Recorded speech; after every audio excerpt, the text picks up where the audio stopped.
What up, y'all? This is your boy, Mr. Downtown Ray Mello, and welcome to episode 60 of Have You Heard? We are streaming live on Facebook.com/Have You Heard Radio. And once again, for those of you guys that are tuning in the UAE, whether it's Abu Dhabi, Dubai, Sharjah, Alajman, Alain, good afternoon. Hope you guys are enjoying your Friday. And for those of you guys that are tuning in the United States, good morning. Hopefully you guys are tuning in, watching the show while you're eating your breakfast, drinking your coffee, and all that. And for those of you guys that are tuning in for the first time, Have You Heard is a weekly podcast show which we showcase some of the best talent when it comes to the UAE entertainment industry. I'm talking about the music industry, the spoken word community, the artistic community, and we're booking guests. So if you are a musician, a rapper, a young entrepreneur, a spoken word artist, a painter, a poet, and you would like to be showcased on our show, two ways to contact me. You can go to facebook.com/Have You Heard Radio and send me a private message with a little small bio about yourself and anything coming up, promoting any events or any EP that you're coming out with. Or you can send a direct message on the Instagram account on Facebook, not Facebook, excuse me, on the Instagram account at Have You Heard AD. And once again, I'm your host, Mr. Downtown Ray Mello, and I have some special guests this week. They are each of them is very talented. They've experienced success in their own right, but they've decided to get together as a duo. And this young lady I've had the fortunate of meeting through Facebook, and she's done a bunch of the virtual circle concerts plenty of times. And she's not only a great singer, she's also a songwriter, she's also a pianist, and most importantly, she's using her talent to teach the great musicians of tomorrow, especially kids, and she's a teacher as well. And her partner is also a very talented singer, songwriter, pianist, producer. Put your hands together for Miss Natalia and David Pragmo. What is going on? Hey Ray, man, what's happening, man? Did you like the introduction? Epic. Yeah, thank you so much. We're so happy. I'm feeling a star already here. Like for maybe 10 minutes, I'm very. Are you blushing? Yeah. My heart is. Oh, no, it's. I always like to. I always like to give a good introduction to my guests, just to let them know that they're important and all that. So, but I'm glad that you guys are here. I know that we had a little bit of schedule conflicts last week because you guys were supposed to be my guests last week, but there was a bunch of scheduling conflicts. But at least at least I have you guys this week, which is the most important thing. So Yep. Finally, we want to participate, but yeah, finally we are here. So what we're going to do about about music, about we're going to talk about everything, music. We'll have friendly conversation. Like I said, I don't have anything written down. We're just going to talk of course, the most important thing, we're going to learn about each of your musical experiences and journeys, and what led you to be here in the UAE, and what led you guys to work with each other. So, but other than that, how was everybody's week so far? It has been actually a hectic week for both of us because we've been doing some stuff in studio, working with Charlie. I was doing some rehearsals with Harris. Harris is a rock singer. Is like one of the top singers, I think, in Dubai in rock music. I just met him also, and I agree. I just met him for the first time in that time when we rehearsed, and it was an awesome moment with him. It was like 2 nights ago, I think. Yes, 2 nights ago, and it was fun. She came by and captured the videos and stuff, and it was really fun. But we're talking about us now. Yes. Yeah.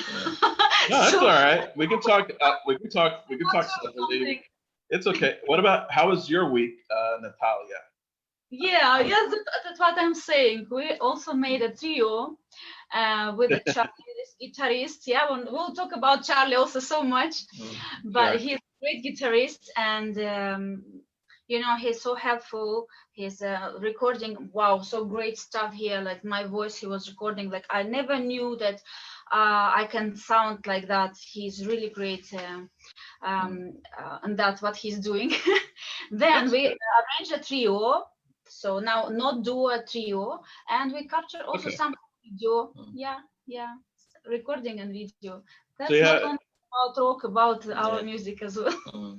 Of course. Yeah. I like the fact that you guys are keeping busy, especially during these times and all that. So I want to ask each of you guys these questions. Are you managing okay because of the whole restrictions here in COVID? And what's your take about what do you see the future as? Do you think that the restrictions are going to be lifted so that way we can get back on stage as far as duos and trios? Because I know that's what you guys are anxiously waiting. I'm anxiously waiting about that.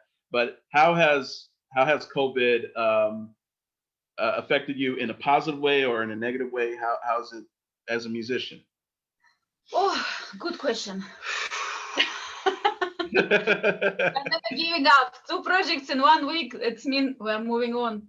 But the work's supposed to come. So we have an aim to move more and to be more active even and more creative. There must be always some goals ahead. So we're just all hoping that everything will come back slowly, but already coming. Yeah, for all of us, for all of musicians, which were suffering all of this time without job. Yeah, it has been very, very challenging. One of the worst things ever to happen to the music industry and to even humanity as a whole. Because, man, let's face it, man, thousands of jobs and businesses that have been built over time have this thing. But as humans, of course, we're supposed to keep a positive attitude and keep ourselves going. And music is one of those strengths that we hold on to keep us going, along with our spiritual inclinations and that. So I always believe in that comment Bob Marley used to say, when music hits you, you feel no pain. I believe that, and I believe that there's, it's true. I believe that in a way. I mean, it's something that we never imagined we would experience in our lifetime. And but I always believe that there's always a light at the end of the tunnel, and I think that we will prevail. The timeline, we're not sure, but I think we'll prevail, and we'll get back to making people happy by expressing our musical talents, just to put a smile on their faces, because it's tough, and it kind of changed. It not only changed the music industry, but also everything else about the way that we socialize with each other and whatnot. So, but that's good. All right, so let's get started. I just wanted, I don't know how to begin, but you guys are extremely talented in your own right. So I wanted to start off, how did this project come to, who's the mastermind between this project, this musical project that you guys have right now? What to say? To be honest, I expected that question. See, I've been in Dubai now for about a year. Okay. I came in last year, just towards August. I came in, and when I came in, I didn't know who to meet, who to talk to, who to find, like in the music world. And destiny brought him to Facebook communications with music. I entered the Facebook musicians group. Yeah. Of which my man here, Charlie, happens to be one of the admins of the page. Okay. So I got onto this page and I started meeting all these musicians. Then I found this one lady who was singing a jazz song. a jazz standard that really the performance like hit me like I was like, what is this, you know? Yeah. And I realized she was the one that sent a friend request first, actually, because I think really? yes, you saw my. Thank you videos, so I think. much. So so when I thought he's when the I one checked to find me, you know.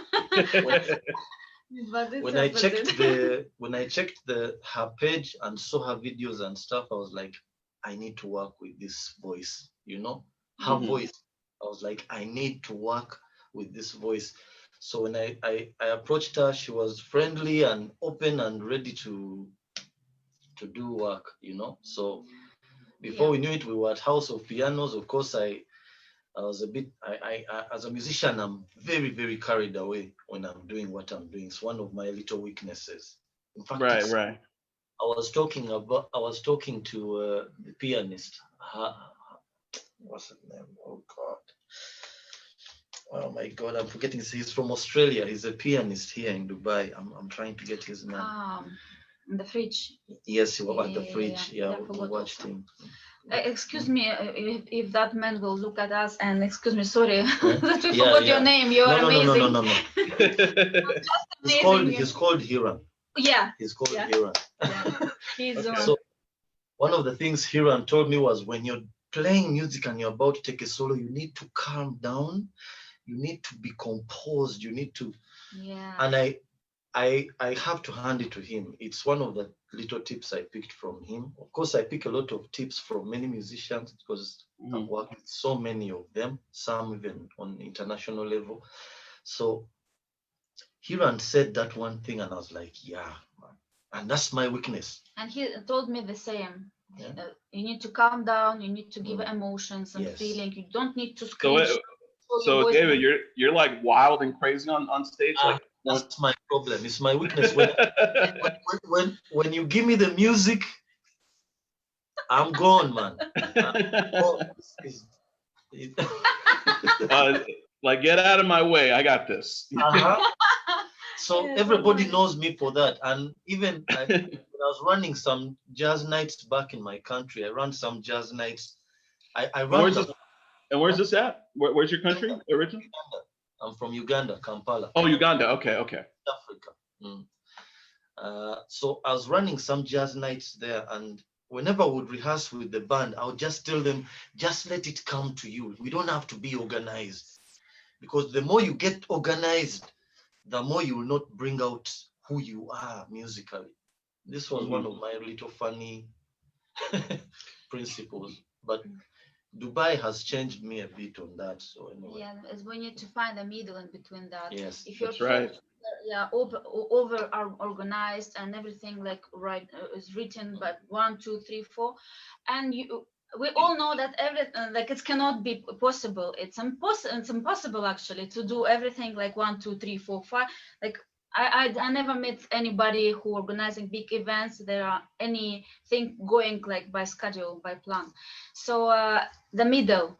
If you're super organized, you're a little bit tension, you're trying to think about so many small things, which is not important totally for the musician, like for the music itself, when you are doing this music for the people. Yes.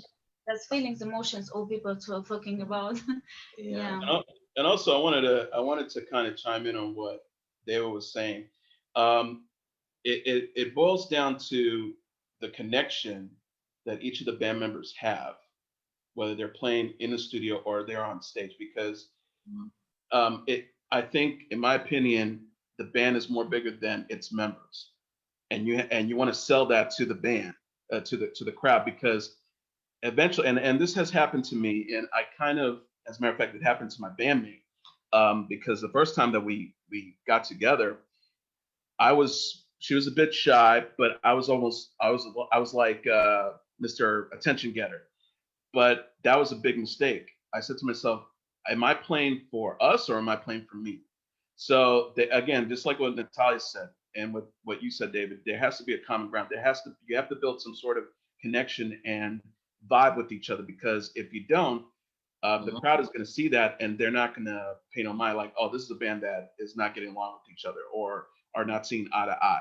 because that's the most important thing. It's important when it comes to musicianship, but it's also important about establishing that relationship on stage because they'll feel it, you know. So that's true what you're saying. So with a big band, a little complicated. The to more, work. yeah. The more What do you mean complicated? The more musicians on the stage, the more intricate you have to be. The more musicians on the stage, the less you play. Yeah. Yeah. Yeah. Now I got a question. What your preference? Do you find it easy to in a way work with a duo or trio or a full band? What's your preference now? Me? Yeah, or either of you guys. Man, I'm good with whatever. Like if it's a trio, I'll play the keys. Whoever will play, if it's a trio and someone is playing the maybe the guitars, I'll play the bass and the keys. If it's a trio and maybe we have a drummer and a singer, I'll play the bass and the keys. And guitar adding and strings. Then if it's a drummer and a bassist and a singer, I'll play the keys, but I'll get away from the lower section of the keyboard. I'll stick around here so that I don't tamper with the frequencies of the bass player. It's one of the other things many keyboard players often don't think about. The bass player is playing, so don't play the lower section. Come just after like 2-3 octaves up, and then keep in that area, so that now you can. It's a jazz quartet or something. You can now play chords with your left hand and take solos with your right. Details. He's giving details, expensive details of musicians, keyboardists. Open the lesson then, online lesson. How to be a bass guitar player and guitarist and at the same time keyboardist and singer. If you have the guitarist and the bassist and that horn player and the what, it means you're now very limited. You might even have to only be playing three notes on the keyboard so that the music is not cramped. That's true. That's true. Yeah.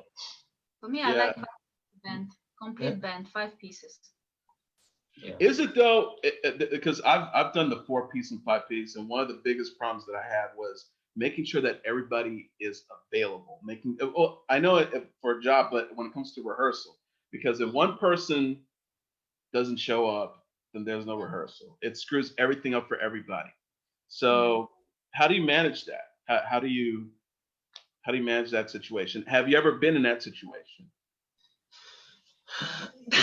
Yeah, it's happened to me a lot back at home. It hasn't yet happened in Dubai because Dubai, everybody wants to keep a certain. Of course, yeah.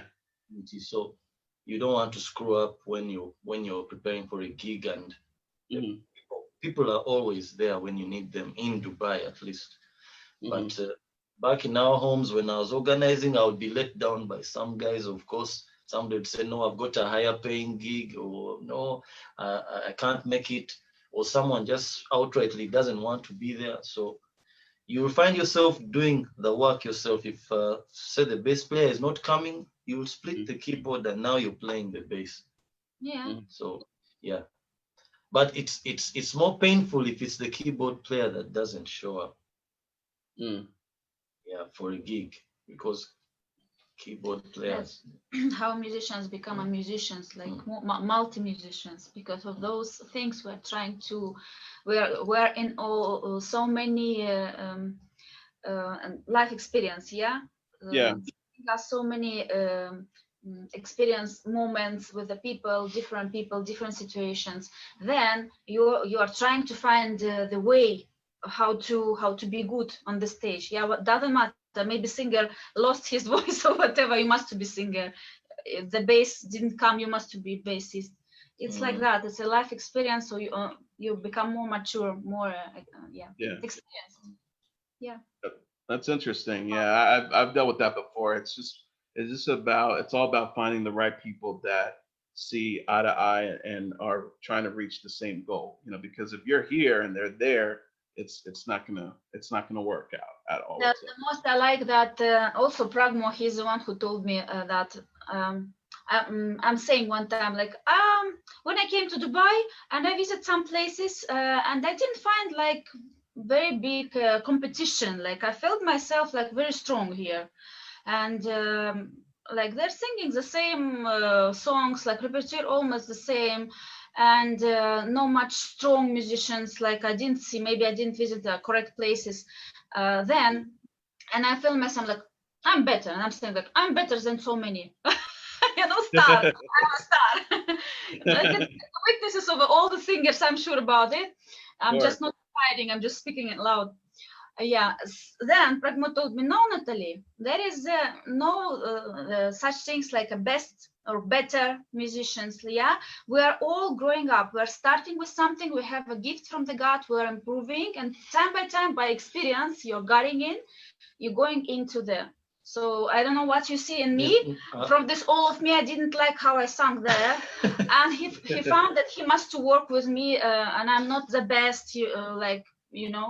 And I also was waiting somebody who will help me, because I was teaching all of this time, like 4 years in music school. I was a teacher, and I was searching the way how to go into the music to be a performer. I cannot only teach. It's not on me. I need to be a performer. Then I met him, and we started our things. Yeah. Yeah, Marcus Miller was the one that said that. I also got that from Marcus Miller, because Marcus Miller. He's the smartest one. No, we learned. Okay, the bass player, yeah. Marcus Miller, the bass player, he said in music we're all winners. Wow, winners.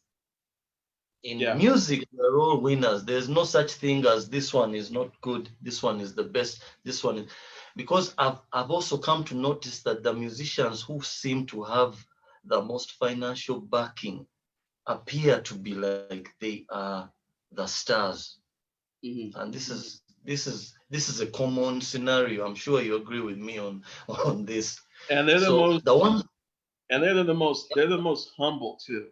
They're the most humble. There's no competition.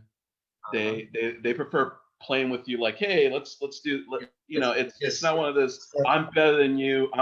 It's not like that, which is interesting. Yeah. So that's one of my principles, and that's why when I get this thing of, oh my God, they're going to take all the gigs, when will I play? When it's not a good way to live your life. It's not it can actually get stressing, because I've seen that with many people in Dubai. Everybody is like edging out for a gig, everybody is edging out for that contract, But it's normal procedure. It is normal. Yes, it's normal. But it's normal, but it shouldn't be the fundamental driving factor. I think the music must be a fundamental. Which music you're doing? Sometimes you're doing rock, sometimes you're doing funk, sometimes you're putting a blonde hair because people want blonde performance. So we are adapting. I had a question, because you pointed something interesting, because I've noticed recently, based on the communication that I have with the musicians, not only in Abu Dhabi, but also Dubai, that whole competition mentality has changed because of COVID-19. Now, a few years ago, it used to be, oh, this band is better than us. Fuck that. We're better than, But now we see a sense of togetherness and a sense of almost like a family atmosphere amongst the musicians. Like, we're in this together. Do you see that? Do you witness that in your area, especially in Dubai? Do you see that with when it comes to the way that musicians communicate with each other now? Yeah, I see it. It has brought us a lot together, but of course, much as it has brought us together, there have been some other a little heartbreaking stories, or maybe some musicians going broke and others even leaving the country. And it's so painful, but at the same time, we are family. Yeah, we managed to stay together. Family. I got my people with me. Okay. Woo. We have a group on WhatsApp, even 2 groups, or even 3 groups. All the musicians are together. Some like offering something, helping by something, and sharing some issues, and still somebody can help on the reply. Yeah, we have it. Yeah, it's good to see musicians actually standing out for each other. I've seen musicians bringing those that have run out of rent on the streets, and they are taking them in. It's amazing. So we need to keep that spirit going, and of course we need to keep our musical lights up. Absolutely. And also, I mean, from time to time, always like check up on everybody, because I think um, the most important thing is keeping your mental health stable, because that there's a lot of and I'm not only just talking about the music industry. I'm talking about everything in general. The people that their companies, they lost their jobs, their companies folded because of COVID-19, and they don't know they don't know where to get the next paycheck. And I think that, in my humble opinion, I think most of us are very lucky and fortunate that we are, and yes, we're waiting for the gigs, but we're doing other things to um, keep us in the loop, and keep our sanity in check, which is a great thing. I know that most of the musicians are doing other projects, other things while they wait. You guys are a good example of that. Of course, I do the virtual circle concert. I do the virtual gigs with Tomalet with Limited Edition, just to keep busy, and also just going out and watching live, just supporting those solo performers, going out there and watching live music, which is like the most important thing, because at least for the most part they feel appreciative. Like, here, even though we're waiting for the gigs, we're here to see you play and support you, because you guys will be the ones that will lead us to the next step in performing, so that's how I feel about that. So, and again, we're talking to the legendary Natalia and David. So, Why? oh, Because you guys are legends. Yeah, for 1 year we're like almost together, all the gigs together. That is maybe legend, because in Dubai people are collaborating, mixing, right? Like there is no, like very rarely you can meet a complete band always working together, getting the contracts. Yeah, you're mixing. So we're now also mixing. David is free to work with all the singers in Dubai, not only with me. Yeah, he will do everything. Me also the same. We are free. We have a freedom from each other, but still somehow life bringing us to work together every time. Like that's why. Like that's good. Yeah. That's good. Yeah. I maybe I have the I prefer working with other people, but if I'm almost, when I set up a band, like a group, it's almost like a family thing. Okay, that's secondary. I want to focus on on my project here. So I see what you're saying now. We have a lovely music which we are the one who love. Yeah, like we want our own music which we want to create and give for the people, and the styles. For example, now I can't sing the last generation songs. I'm singing them and learning with my kids, with my students, but really from my soul I don't love. I don't know why, but I don't love. I'm sorry for that last generation. I'm always picking them like Anita Baker songs, Tony Braxton, Houston, Mariah Carey, Aguilera, even Aguilera also, and even Rihanna I accept so well. Right. Then like Billie Eilish and others. I will not, but I will not say the names. Yeah, so that my music, it's 80, 90, 70, 80, 90, and jazz, of course, jazz. So we're all hoping that our lovely music, somebody will listen and pay for us exactly money we deserve for our lovely music and quality we are giving. But the Dubai is giving a different, has own rules, and different projects are. Sometimes only they want pop songs, sometimes only jazz, sometimes we need to adapt. Adapt to the. That's true. Request from the, which is which is money. All people need money, yeah. That's true. Yeah, but still, we're not giving up on our project, which our lovely music. And that music, actually, I will tell the truth. And now, right now, because before, really, like I'm Russian, right? I had no good English, and that's why I couldn't go into the music field easy. Yeah, that performance. And what I sang, Titanic, I Will Always Love You, Rihanna, Diamonds, Cheap Thrills, all of the common songs. Yeah, and I was so happy, and I thought I'm a big, huge star, But still, when I met this guy, this is the point. When I met this guy, Ugandan guy, 5 top pianists in Uganda, he showed me normal songs, like he opened for me the world, which I actually knew. I'm from 80s, yeah. And I somehow I forgot it, and I didn't go into that music, like the same Houston songs, the same Mariah Carey and this Anita Baker, yeah.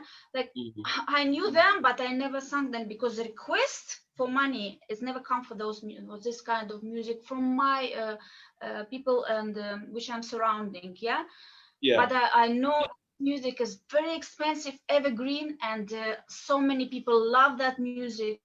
So I went to that totally, completely. Timeless music. Timeless, yeah, exactly. It's in my car. It's in my car in USB. I'm listening it every day within 1 year, and I'm not feeling tired from this.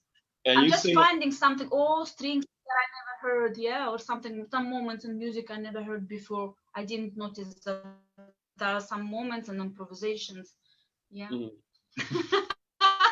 And there are times that music, a real music, which we want to.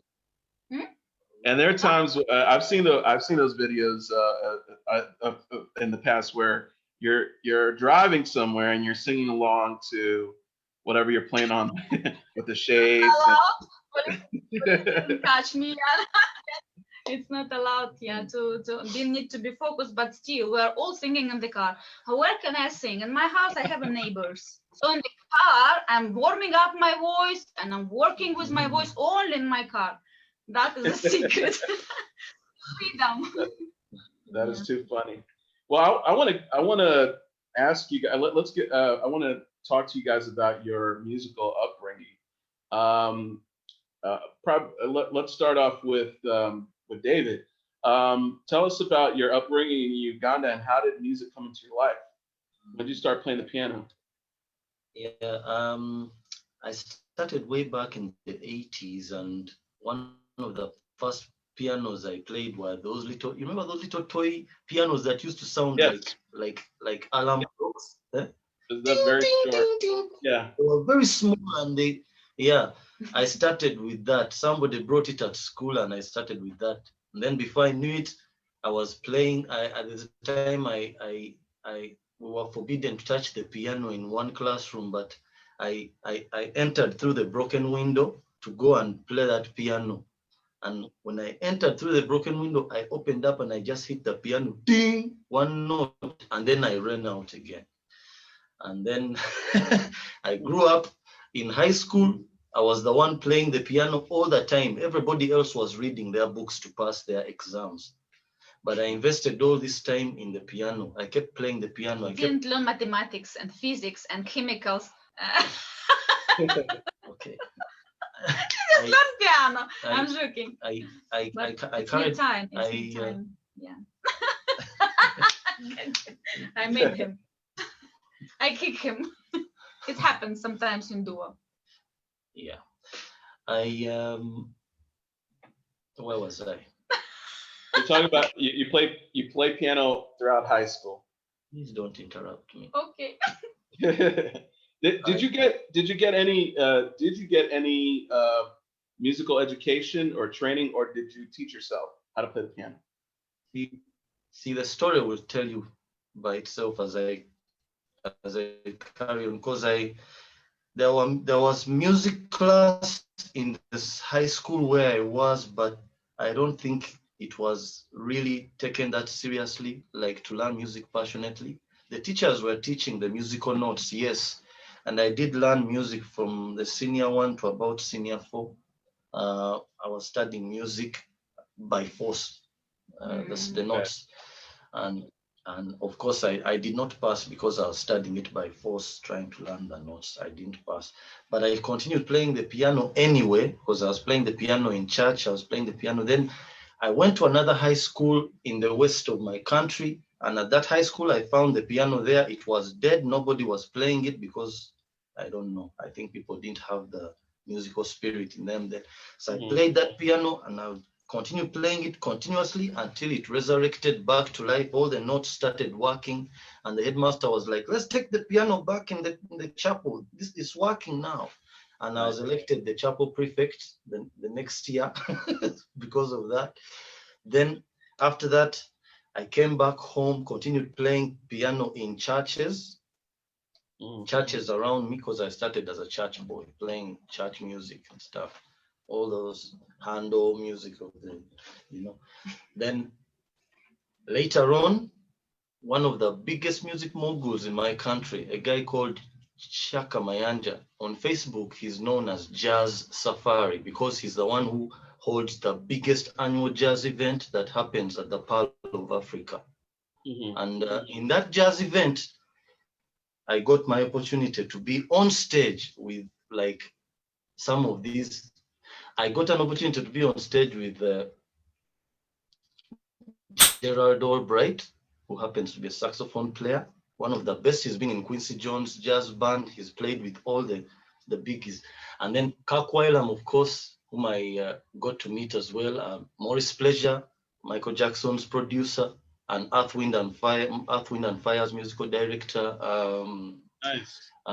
Eric Marienthal. Eric Marienthal is a very good smooth jazz saxophone player whom I got to do the first 2 shows with, along with the late Chuck Loeb, guitarist who was playing with 4Play. 4Play is a band in America that is the only jazz band that is recognized by Congress in the United States. Nice. So Chuck Loeb was the guitarist in that band, and he passed away sadly a few years ago. And a couple of singers as well. Who's the lady that did that song from the Disney music, the Disney song? The whole. I can show you the world. The whole new world. The lady that did that song. You know her? Regina Bell? Regina Bell? Regina Bell. I got to perform with Regina Bell. I performed with her, and while I was performing for her, Gerald Albright was playing the bass. Gerald Albright is a bass player. So it was amazing. I got to play with all these guys, and then I recorded 4 albums, which you can find on Amazon. They are under the Black Roots Unlimited label. If you check the Amazon and CD Baby and iTunes as well. Nice. So yeah, so Jazz Safari puts me on this big stage, and my life changes. I'm getting gigs around town. My name is everywhere, Pragmo, the jazz maestro, whatnot. And of course, also, whatever negative publicity comes, it's also star. So yeah. Now I got a question. Yes. I got a question, David. So you're doing all this jazz stuff. Did it cause any? Did it cause any conflict with the church people? They're like, oh, hey, you can't be doing that type of music. Actually, no. Because the church that I was playing in, they were very supportive. Okay. They were very supportive, and I still go there. It's a small church, the first church that you see when you touch ground on the airport at Entebbe. It's called the Power Center Church. It's a church where I was playing with a few friends of mine, Jason Chiwa and Viva and some other guys who were doing music there. And I still go there when I get the chance. So they were very supportive, but because of me moving to the city and all this change in my life, I was not seeing them as much as I used to. And then, of course, I decided finally to come to Dubai to leave Uganda, because you know how it is when your run is worn out in a territory. What brought you to the UAE? Was it a contact, or you just decided to pick up and go? I have a friend called George. He's the first guy that I met here, along with another guy called Edward, who was living in Sharjah. I came and stayed with them a while, and before I knew it, I was meeting these people, I was seeing all these lovely places. I was like, wow, and I started loving the place, you know. So in doing so, open mics also we can talk about. Open mics are, I love open mics because I compare open mics to like a heavyweight boxing champion going into the ring to train for the next bout. You know, that's the thing about open mic, trying out songs, see how the crowd reacts, and if it's great, great. If it's not, then just put it away. So, and I attended my first open mics. She took me to several of them. I took Star of Uganda to open mics of Dubai. My goodness. And I was like so happy because, you know, it's real musician. Thanks God I met you, David. Even I'm thanking God every time because of, you know, I was a teacher all of my life. Like we had a concert, a big concert with big band, stage, everything. But I was a teacher, like vocal teacher in conservatory. And I always want to go into the music, like be a performer. It's weddings, you know, everybody know that, like all the teachers, even were, it doesn't matter which level, we're working as in events, and it depends of your, so weddings is something else, and your music is something else. So I was always searching the way how to go more deep into the performance, and finally I found David, and I like, wow, let's go here, let's go there. All of these 4 years, I was asking people, my people, teachers, let's go. And they're just tired, like physically tired, to work from 2 till 9 with no breaks. And when I want to go somewhere to go for some concerts and performances, they're like, no way, you know, no way. You need to take rest. So I was going paying money, like maybe 250 or 300 dirhams just to go and watch taxi, watch performance of some musicians here in Dubai. So finally I found someone who I will take every time, and he will accept it and go everywhere in Dubai and Sharjah and Abu Dhabi because that's she's just lucky that I had the time, you know. Thank you so much. Time I'm is lucky. important. I'm not saying nothing. I'm lucky to meet him. But I'm also privileged to work with her. She's an amazing singer. She's it's true. But I'm not Regina Bell, and I'm not a star in my country. I'm a teacher in conservatory, and all the musicians also know me as a good singer. But to be a star, not everybody must be a star. Somebody must teach the stars also. You're just left with just yes. So, still we need to improve. He's saying he's just getting back. So we sometimes but you need also to know mathematics better. Well, that does come with the territory when it comes, because I know that some of the best musicians are also good mathematical, because you know you're dealing with time all the time, and it's all about mathematics is neat. I hated math. Yeah, math was my worst in school, and yet strangely enough, music is so much mathematics. Exactly. It is. And then I failed literature. I failed literature, but I'm a songwriter. I can write you a song right now and send it to you, man. Let's what do you make of that? Why do people fail at something and yet they end up doing the thing? The God helping. Well, I don't know. I mean, maybe it's the drive. Maybe it's an encouragement. I don't know. It's kind of interesting. I mean, you know, like you, I wasn't good at math, but music is mathematical, and I'm good about that now. You know, so it all depends on whether you have the drive to actually learn and all that. But I think as you get older, you go back to that and say, let me learn about this, and you have a different mentality, a different perspective about it. So it's never too late, I guess. I don't know. So to learn maths, to become a star also. So Miss Natalia, we're gonna continue with you. Tell us about your upbringing in Russia and how did music come into your life? Because like David, you are a fantastic piano player as well. Thank you so much, Ray, for this compliment. Because when I met this guy, I stopped my piano playing completely. I felt shy to play in front of him. No, I can play from the notes. I can learn everything from the notes, like Beethoven, Chopin, everything. Like it's possible for me. I have techniques. I've got it. I have an education. I'm a bachelor in music. So, but you know, when you see the person, he's really like he's listening the same stuff I'm learning from the notes 3 days, like one by one note, trying to memorize all of this. He's just listening music one time or two times maximum and directly playing the same here. Like more, maybe not totally exactly, not maybe 100%, not exactly the same, but he's playing a melody and correct harmony, the chords. So I just like, you know, any music and any key. And like, okay, better I will not play. I will sing just and you play. This is my decision. Yeah, but I love to play. I will do my project also. I will record something. I will be a singing pianist to Dubai again, because it's like requesting now is coming for singing pianist so much. Yeah, like one person doing everything. Yeah. Especially for blonde woman. Where is blonde? My blonde hair today. I just decided. Yeah. You changed your hair, or because I saw a picture of those two pictures on Facebook, and I thought you changed your hair.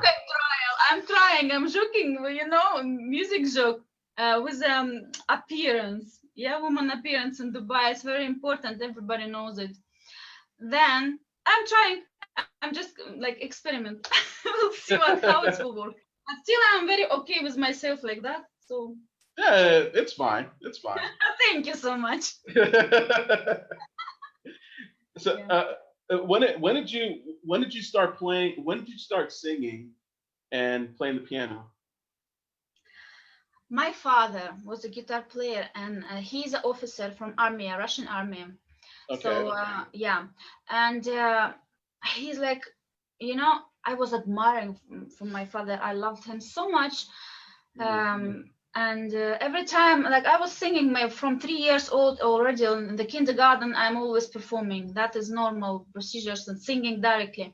But to play piano, I was a bit, I didn't like to sit and practice and all of this.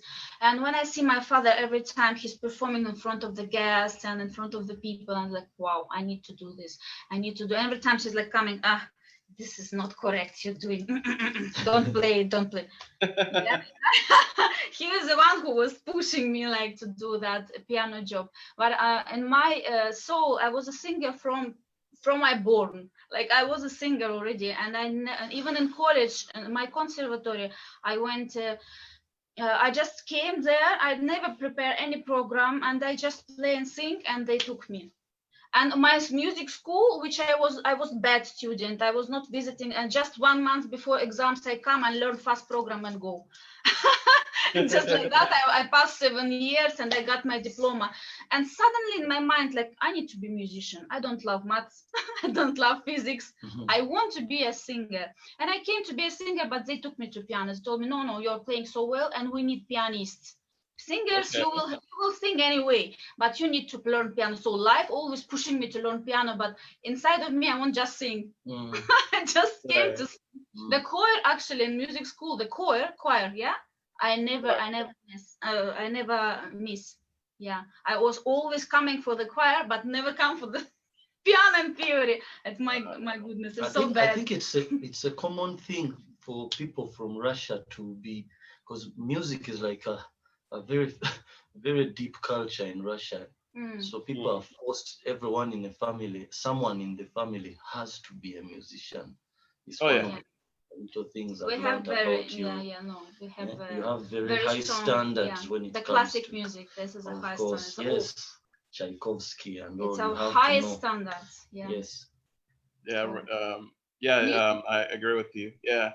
It's normal education, music in my country. It's like from normal school, directly going to music school, 5 days, 5 days continually. Yeah. And, I could imagine. I want to ask you this question because I'm looking at the history, the history of what was going on in Russia with the whole. How was music? Did music come into light as far as, because I understand we were during that time we had the civil the Cold War, and I know from what I read from the history of Russia that some of the music was banned because of the decisions. How did from what you remember, how did music become a culture in Russia right after, from what you remember?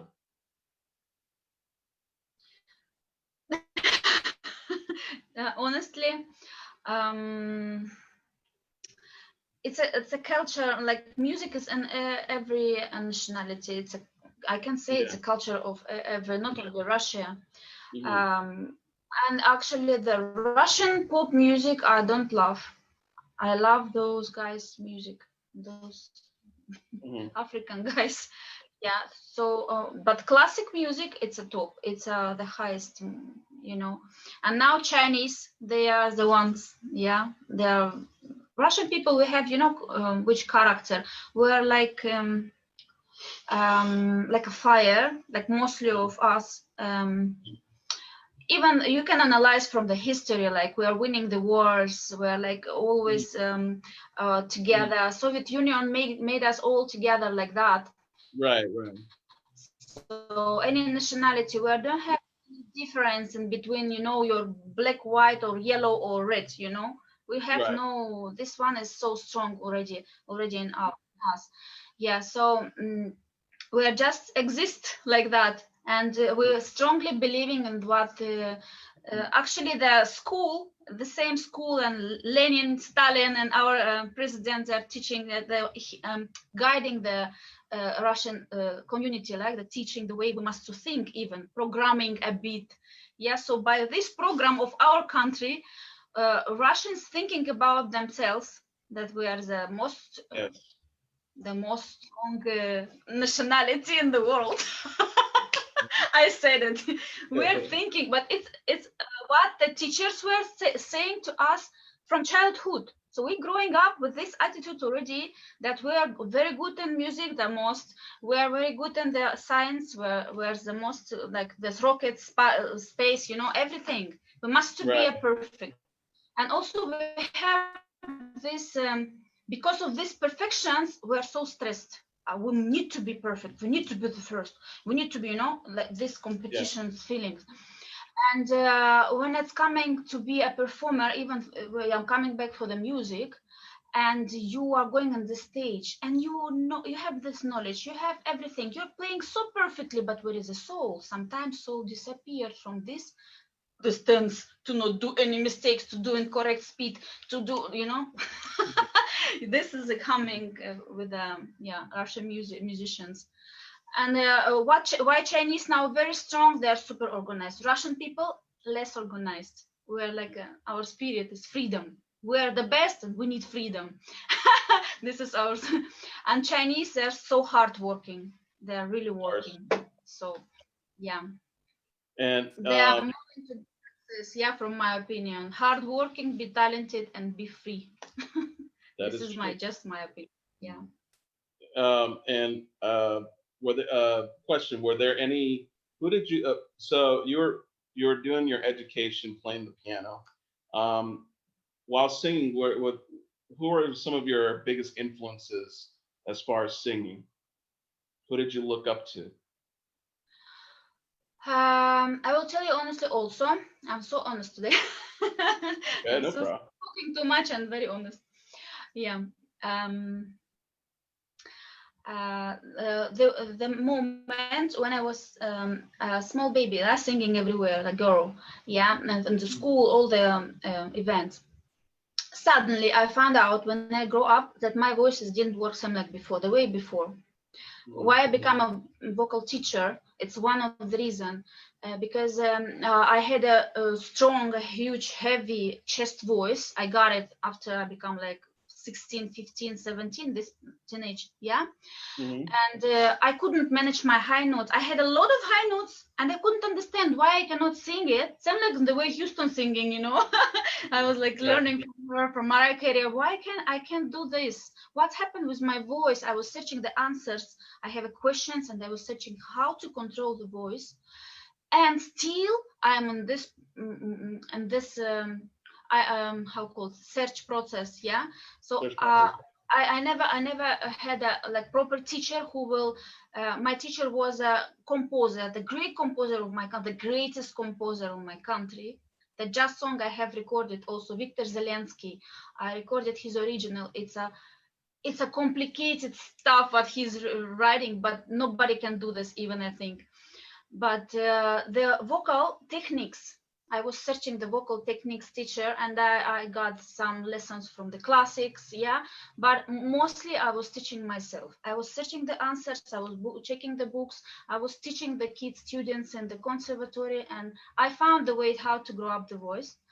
But still, it's need a lot of improvements. It's like my own voice. Yeah, it's sometimes your tension. Sometimes you don't know the lyrics, and it's strange language for you. You can't manage it in the way you want to. So it's never ending. The music field, to be perfect piano keyboardista star, yeah, that's why we cannot be saying that you're the best. It's never ending process. Never. Yeah, I agree. I totally agree with you. Because you could be the greatest musician in the world, but at the same time, though, I mean, there's a lot of great musicians that it's an educating process. Where as musicians, we're learning every day to learn how to hone our craft and get better and better at what we're doing. And it's all about being comfortable with playing anything that you want, and not being forced to, oh, you got to play this, you got to play that. I think there should be, in a way, there should be a sense of freedom to allow for the artist to play whatever they want to play, just as long as it doesn't turn off the crowd. Then you've done your job. That's the most important thing. So, and which leads me to my next question. And I'm going to talk. And we're talking to Ms. Natalia and David. We've all encountered horrible gigs that just we want to kind of erase from our history. So I want to ask you, David, is there one gig that you've experienced that was really bad, that you look back and you're just like, what the hell was I thinking about? Why did this go all wrong? So I'm going to ask you first, and I'm going to ask and then direct that attention to Miss Natalia. Man, good you question, asked that question. My good Lord. You won't believe that it was my very first gig on this soil. Tell us about that. Country in Dubai. My God. And it was with me. So, yeah, what happened? What happened though? Man. I was late. I lost the way. I was just simply driving, and I was late on the gig. You were late? Not that if I had a driving permit in this place, I would not allow such a thing to happen. My goodness, I'm not him. And I was keeping saying for this organizer, I will not say the name maybe. Yeah, but I was writing him, please forgive me, don't be angry from him, because I'm the one who guilty. I should think about that. I'm a new driver and I can do mistakes on the way, so we were late. Was this in Dubai? Yeah. Yes. Well, in all fairness, you always get lost in Dubai. It doesn't matter who you are. You always, if you miss an exit, you have to go all the way around. The thing you need to know about this is unforgivable for, like, the guy that called me to this gig, and he's one of the first people that I met when I just come here. Right. I won't say his name because he might not take it well. That he gave me a gig and I screwed up. I came late. And we sang the music. We choose the music style which is not for that place. It's people like British people, like watching TV, and we sang jazz, and it's like it's okay. We're performing okay, but it's we need to come early and discuss repertoire, discuss a bit something the mistakes we did. We must to come earlier for the gig, but we didn't. Since I'm live right now, I have to tell this guy, please, man, at least return my calls and reply my messages. Hey, you know what? We've all been there. We've all been there. No worries. No worries. It happens. It happens. I mean, we all have a gig story, but this experience, was it sort of like a learning process of what not to do for next time? Yeah, of course. Yeah, definitely. Because the next gig that I got, I was there 6 hours early. it was in Abu Dhabi. Yep, and it was we did the first silent concert ever in the UAE, I believe. It was a concert where we had 3 channels and 3 bands. I think some of the band members might be watching this interview, and the band members from the other bands, because there were 3 bands and each band had a color. We were with headphones with the color like yellow, red. It was red, green, blue, and blue. Green, yeah. Red, green, and blue. RGB, Mm-hmm. RGB, red, green, blue. The colors that. So we were the red band. There was a green band and a blue band. The blue band were playing rock. The green band were playing another style of music. Pop almost. I think pop, and we were playing Arabic. Afro. Mm-hmm. We were Afro jazz. That's why I had to bring her to learn Miriam Makeba music. Yes, so, African music. Yeah. So we pulled it off. It was a fantastic gig. Yeah. It was one of the finest gigs I've done in Abu Dhabi. And yeah, from that time on, all gigs 6 hours. Not 6, at least 3 hours. At the most. Yeah, once what do we call it? Once the sound check is good to go, then you could just enjoy the rest of the hour, just relaxing. Don't know what you're gonna do. Who knows what you're gonna do the next 5 hours? That's on you guys. But as long as you come to sound check, that's it, man. As long as the sound is set and there's no glitch anywhere. Absolutely. And yeah, that does happen. That does happen, especially even there are times where even the sound is perfect. There's always things happening, And so, and my next question is this: as far as performance, what is the most important thing when it comes to delivering a show? What is the most important thing for you guys?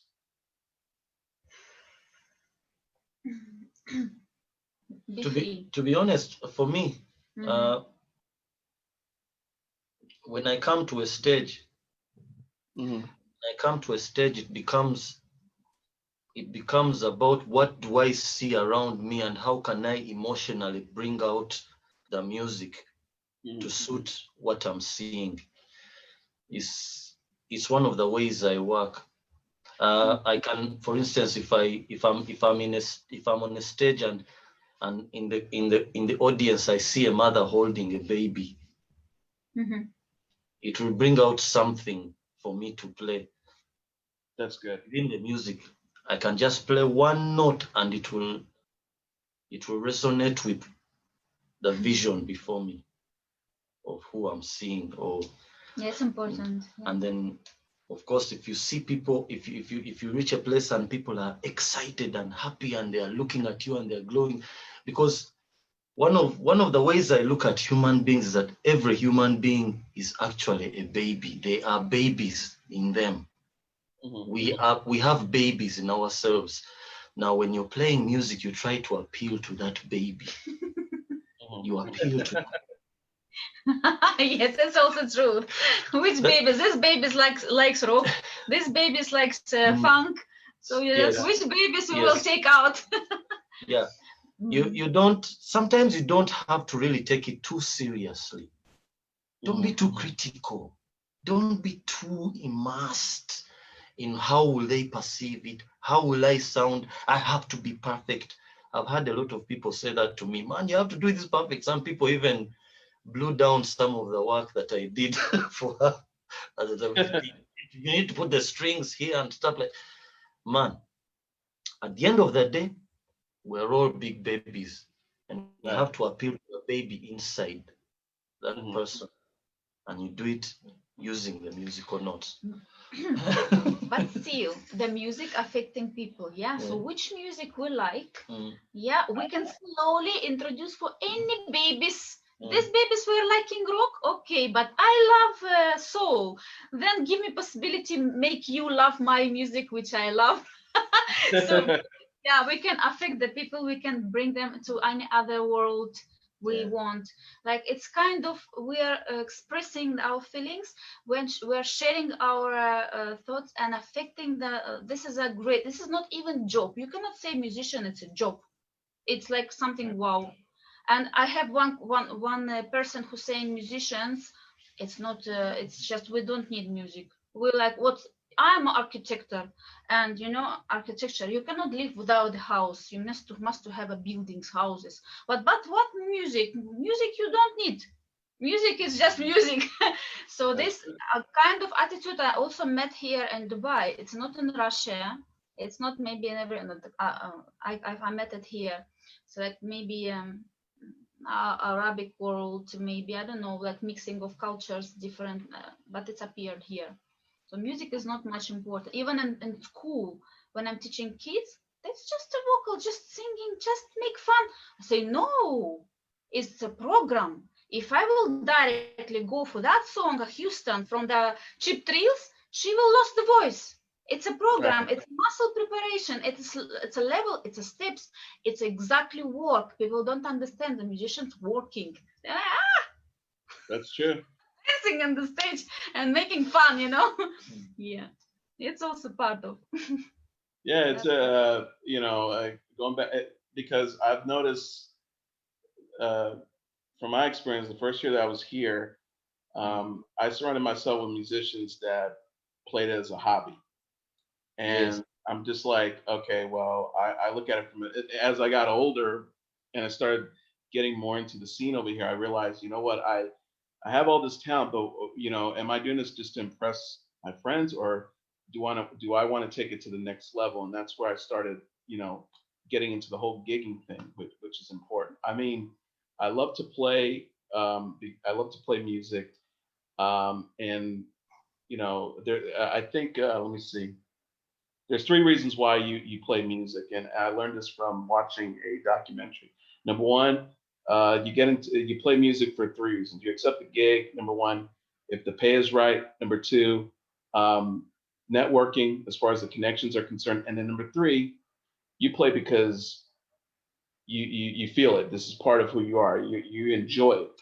So you know, looking for the right pay. Number two, connections, and number three, the enjoyment, because that's like the three most important things, you know. And I kind of learned about that, you know, little by little and whatnot. So and that's how most musicians feel in a way. So and again, folks, we are talking to Natalia and David, episode 60. Now, coming to you live from IQ Styles Baby's band studio. that's it. I like the setup there. That's really cool. Yeah, this is Charlie Arfan Omar. Yeah.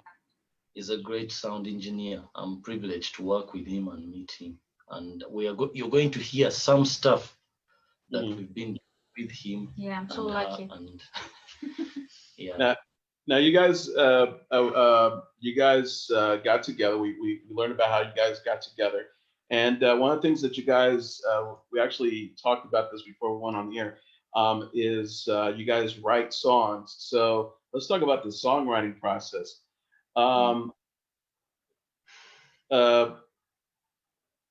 Because I know you guys have written separately, but now that you guys are writing together, what comes first? What's the most important thing that comes first? Is it the music or is it the lyrics? That's Together. a hard one. Together. Actually, it depends. It depends because, like today when I was in the shower, a new song came while I was in the shower. So the best I could do was like record it on the phone so that I could not forget, like, for instance, the chorus and well, you are like an apocalypse, making me move and shake my hips when you get me to dance. For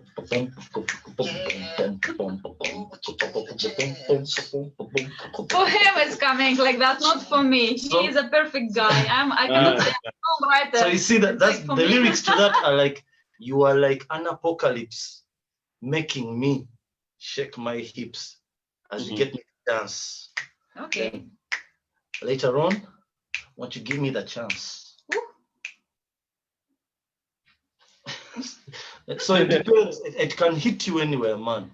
But the important thing is to make sure you have it like documented somewhere. Recorded, written. This is So thank God for phones. Thank God for technology. You know. So you can now keep an idea as soon as it comes to the ideas. He said that it's coming to him every time. For me, I lost it. From my 16 years, it's coming the same way. Melody and lyrics together and different melodies and beats. And even I wasn't much into, I wasn't musician. I just was a teenager listening a lot of music.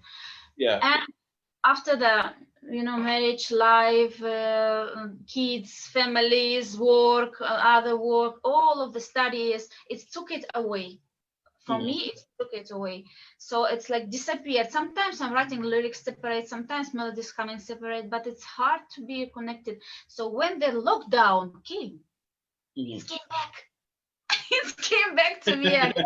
And I have this guy here, and it starts again. Every time the melodies and lyrics coming together and shower and whatever, wherever. At night, sometimes at night, you just were thinking about before sleeping, after you woke up suddenly, and the melodies are coming. It's a different experience for all musicians. Yeah, I think so. I'm sure many others have different stories about how they've written their songs. You had that. I don't know if you've had that story of how that reggae music beat came about because somebody was on a train and they were hearing the train going jack it. Oh, I had no idea. It's weird, but those are very many stories that you can come upon. Or some bird singing something, and like and then it starts. Yeah, it depends on your mood, how you serious. Now, have you looked at like the current situation as an inspiration for writing songs, like the current situation that we have with the COVID and everything else that's going on in the world? Of course. My composer, he told me this. Yeah, if the musicians are hungry, they're creative. They're more creative than they'll have everything. Musicians must be hungry. Yeah. Yeah, I did a song Hard time about this thing, and I even released some stupid video to go with it. Corona songs, when we were all in heavy thoughts about the world. Yeah, you just let it out, At least you have to make sure the song has a message.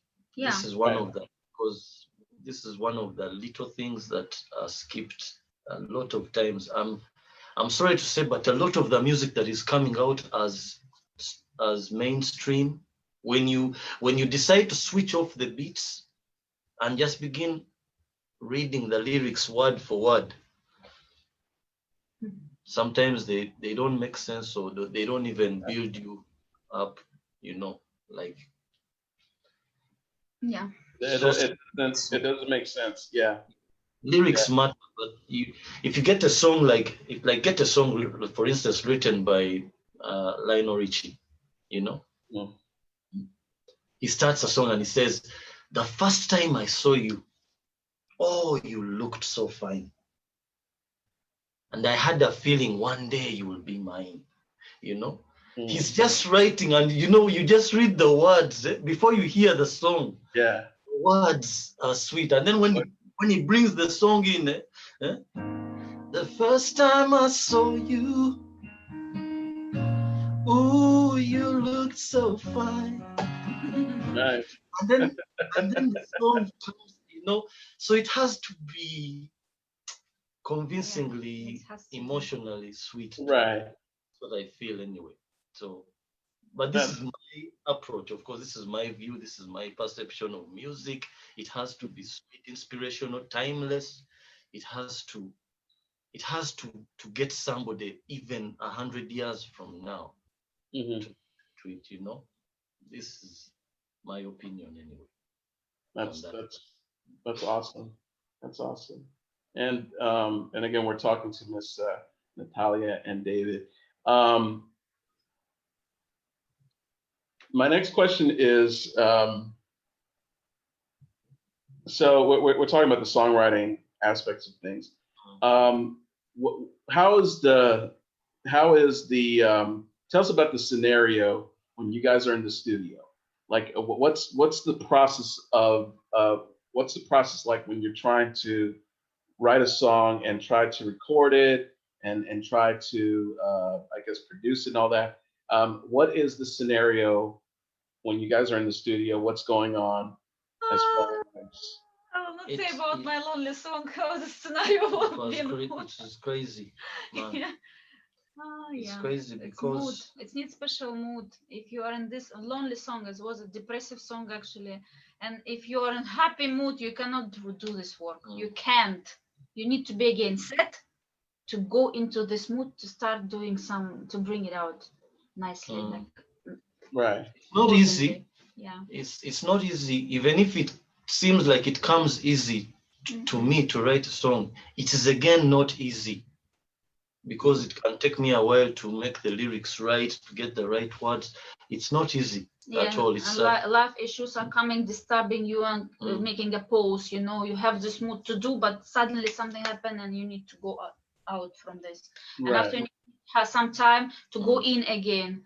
So it's a process. It's a long process. It's not fast. It takes a while to nail it, man, to put those lyrics together. And in studio, you have certain things like studio time. You have other bookings. People, you're not the only artist. There are some other people come. So if by the time you decide to come to studio, it means that you have the lyrics ready. It means that you have the song arrangement sorted out. You're good to go. No time wasting. You don't waste the producer's time. The producer is working on the clock. Some studios charge like per hour. Like this place where I am, and this guy is a real ball buster. I know he's going to hear me say this. Charlie, I'm sorry, man. For the truth. But Charlie is like, he's very intricate with his work, so. And not perfection until it will become like 200%. So by the time you choose to enter his place, it means your lyrics are set, your instruments are set, because he also he counts what instruments. He has a notebook. He has a software that helps him to arrange. What are you going to do? How long will it take? So you have to be really organized, but it can become stressing if you're a musician who hasn't got it together. And if it's stressing musician all of this time, musician will not give a good product. Of course. The voice will be stressed, the playing will be like stressed, So this is a combination of how to be perfect and at the same time have a freedom in you, have a free creative mood, save it. Yeah. Right. And speaking, because you guys are musicians, but I would like to know what is on your playlist as far as what you're listening to when you're not playing music. For me personally, on my playlist, I have a bit of Bruno Mars. Okay. Just like one or two of his songs, because I think his productions are excellent. Of course, I'm a really 90s guy, 90s, 80s, 70s music guy. So I'll have like Earth, Wind and Fire. I'll have ABBA. That's why because it's also my lovely music. Yeah. Nice. Of course, I have Bob Marley there because without his sound, his influence. Then in the African guys, I have Yusundu. I love Anita Baker, of course, real legend, diva singer. Babyface. My main inspiration to even play the way I play and produce music the way I produce is Kenneth Edmonds. There's no question about it. The guy who changed R&B like in the 90s forever. So I listened to a lot of his stuff, and he's influenced my ways in producing. And of course, Lionel Richie, Stevie Wonder, and all the other mainstream guys that you can think of, and a lot of the 70s bands. And recently, I've been introduced to the rock section of it because I'm not a rock artist, but I've been forced to play rock music. Charlie's a rock guitarist, so we're playing some pretty hard rock stuff that I'm not accustomed to playing, but I'm playing it anyway. So because of that, I have to play some Bon Jovi. So I have Bon Jovi on my list. I have the AC/DC. On keyboards, AC/DC. Interesting. Yeah, because now keyboards, when you're approaching it in the rock style, when you're given the keyboards, you will play like organs. Organs, of course, yeah. Organs will characterize a lot of rock music. And then this keyboard that I use has a special sounding set of distortion guitars, of which I am very good at manipulating too anyway, because I'm a guitarist by heart,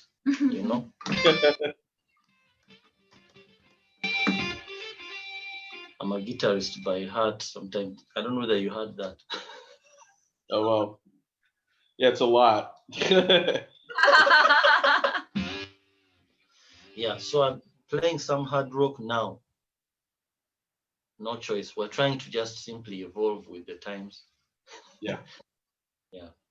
That's cool. That's interesting. I never knew that you could play.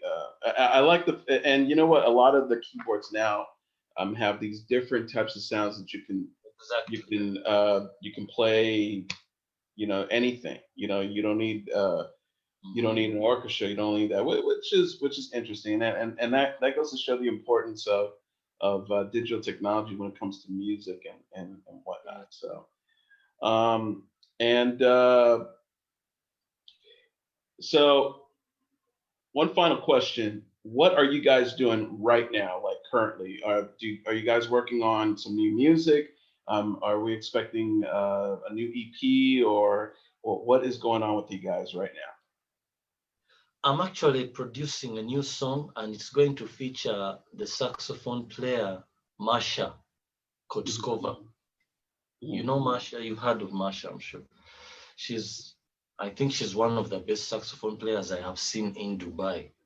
And Natalia is also learning the lead parts for that song as well. And I'm going to have Charlie also do something in it. I'm thinking of getting somebody to do some hip hop lines in it. I was contacting my friend Dorian Rogers. Dorian, yes. Yeah. I'm hoping he can do some hip hop lines in this new song that we're doing. It's a song about love within these hard times. Yeah. Everybody needs some love. You want to see? Oh. To sing the chorus is easier, but the verse he created in this R&B style, That's cool. Everybody needs some love. Oh, if you have a heart, you need the love. Oh, everybody needs some love. Oh, if you have a heart, you need love. If you have a heart, you need love. Everybody needs some love. Oh, that one, it is something you can't talk about at all, That sounded pretty good. Yeah, but for me, I didn't finish my project still. I was dreaming about to select a musician and do some projects like Ella Fitzgerald with jazz. Something like that was skating. Nice. Yeah, so this was the topic and skate and a lot of hard jazz music. But still, yeah, still I'm thinking about it. That's good. Yeah, That's I want to do that. good. And where can everybody find you on social media? Where can everybody find you on social media? I have the Pragmo page. There's a page. It's just called Pragmo. It's there on Facebook. I post all videos, anything to do with my music related stuff is there. So whoever wants to see videos, to see what I do, to see the short tutorials I put there, you can go to that Pragmo page. You can write to me there. But I'm mostly active, of course, on the main Facebook David Pragmo Saiga page, where you can become friends and can get, because I believe in knowing people more personally than just like behaving like some celebrity there waiting for guys to hit me up, No. Yeah. I like being more with people, among people. Yeah. Yeah. Working with people. Yeah. Yeah. So those are the pages. And then of course YouTube. There's a YouTube channel as well. David Pragmo. Instagram Pragmo20. Yeah. I'm not so active on Instagram. I need to up my game there. But and Natalia, of course, everybody can find you. Where can everybody find you? Actually, I'm Natalia Satohina, they're writing S because it's I'm a citizen of Moldova, and in Moldova, it's a S with some, yeah. So Satohina, Natalia Satohina in Facebook. But my family name it's Putrina. So on Instagram I'm Putri Nata 80. So I have like that. It's confusion. I can share it, of course. So people will find me easy on YouTube. Yeah. That's good. That's good. All right, and I do want to take this opportunity to thank you guys for taking the time from your busy schedule to be on the show. And of course, we're always keeping in touch with each other on Facebook, and it's all about rooting for each other and making sure that making sure to provide a sense of luck, best of luck with whatever endeavors occurs to you guys and whatnot. So, and one final thing, and we'll call this a show. Episode 16 will be in the history books, and this is the first time that you guys are actually hearing this. A few things, just one announcement. Tonight, for those of you guys that are wanting to listen to any spoken word poetry, Dorian Rogers is having his monthly Rooftop Rhythms spoken word. It's going to start at 8 o'clock. All you have to do is go to the Facebook page for Rooftop Rhythms. The link will be there. If not, go to the NYU Abu Dhabi campus website where they're going to live stream the event. It's an hour and a half. DJ Alad is going to be, of course, starting off the show by mixing the latest in hip hop, old school hip hop, and then you're going to hear some of the best spoken word artists. And of course, Dorian Rogers is hosting it. So that is at 8 o'clock. And next week, starting at 8 o'clock, I haven't sent the registration form, but I'm going to be hosting the 8th edition of the Virtual Circle Concerts. We are going to have performances, but it's going to be kind of different because it's the Halloween edition. And you guys, all the performers it's optional. If you want to wear a costume to do your performance, that's on you. More power to you. You can do that. I'll send the registration form out so that way, if anybody wants to participate, I'll have you on the list. And there's going to be a bunch of things going on. There's not only going to be performances, but there's also going to, hopefully, I get the opportunity to provide a prize. because I'm also going to be including a sort of like a trivia quiz portion of the show where the person that answers the most questions regarding fun facts about Halloween will probably get a gift card from Amazon. So I'll put that together. And then, of course, best costume. And then at the end, I believe DJ Dad will be mixing some classic hip hop songs, and then I'll be playing some music and then calling it a day. So that's what's going to happen. The 8th edition of the Virtual Circle concert, that's going to be on Friday. We'll start about 8 o'clock and all the way down to midnight. And the reason why we're doing this is because I know that because of COVID, a lot of most of us cannot go out and dress up, and we have to keep our distance. So hopefully, by doing this virtually, people will have a good time. So I'll give you more. I'll give everybody more details as to what's happening in the next few days. So other than that, I hate to say this, but episode 60 is in the history books. Yeah, I've done 60 of these episodes. Like I surprise myself each time. So it's we were 60 at 60. Eh? 60, yeah. Wow. That's a celebration. That's a good number, man. As in let's see if 100 will be 100 is going to be special. That will be epic. Yeah, I'm probably, if we get to 100, I'm probably going to bring some of the people that, some of the best guests that we've had and people that have co-hosted with me. Because I've been doing this for almost 4 years. I've been doing this show on and off. And I'm kind of surprised that we've done our 60th show. It's interesting. But other than that, as I said, episode 60 is in the history books. I would like to take this opportunity to thank Ms. Natalia and Mr. David Pragmo, and please follow them on their respective social media accounts and show them the love and support. And we are going to be back. We're not going to have a new episode of Have You Heard next week, but the week after that we will, because I'll probably be busy trying to get everything together for the virtual circle concerts. But you can actually go to facebook.com/Have You Heard radio and rewatch this episode or any past episodes that we've had.